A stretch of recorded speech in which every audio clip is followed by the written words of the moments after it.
Hey guys, welcome back to my channel. Before we dive into the video, make sure to subscribe and ring the bell icon. Let's dive in. Imagine getting a call at 2:17 a.m., the hospital saying your wife is beaten and barely conscious. What would you do? The hospital called at 2:17 a.m. Their tone wasn't frantic. It was restrained, deliberate. Sir, your wife's been admitted.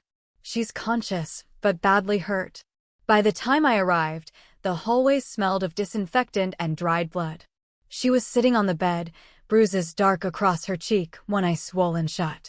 When she saw me, she whispered to the nurse. It was the police chief's son.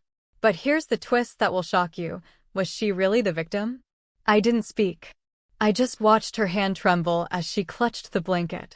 An officer stood outside the room pretending to take notes, eyes avoiding mine. He already knew.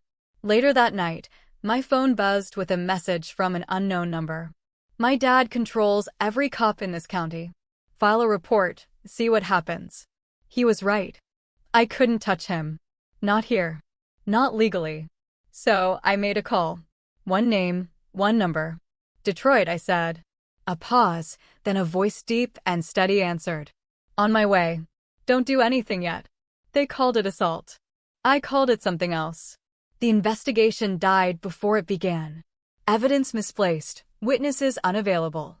The chief's son walked free, smiling for the cameras, saying it was a misunderstanding. My wife didn't attend the hearing.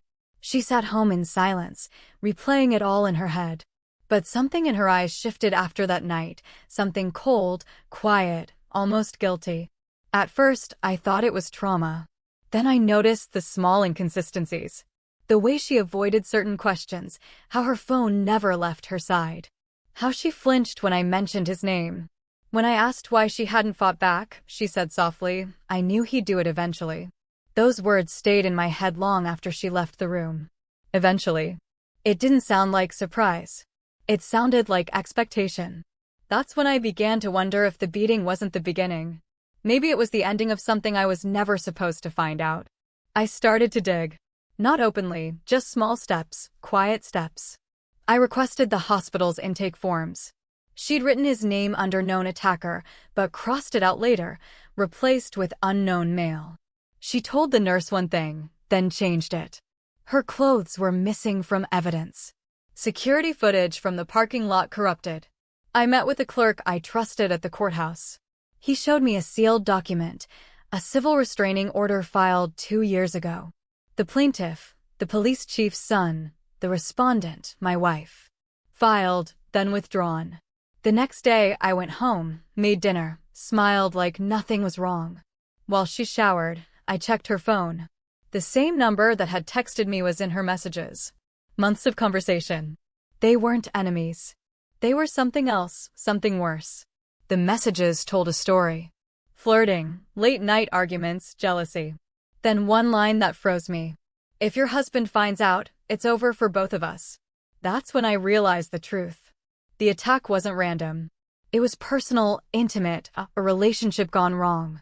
She hadn't been assaulted by a stranger. She'd been punished by a lover. I didn't confront her that night. I waited.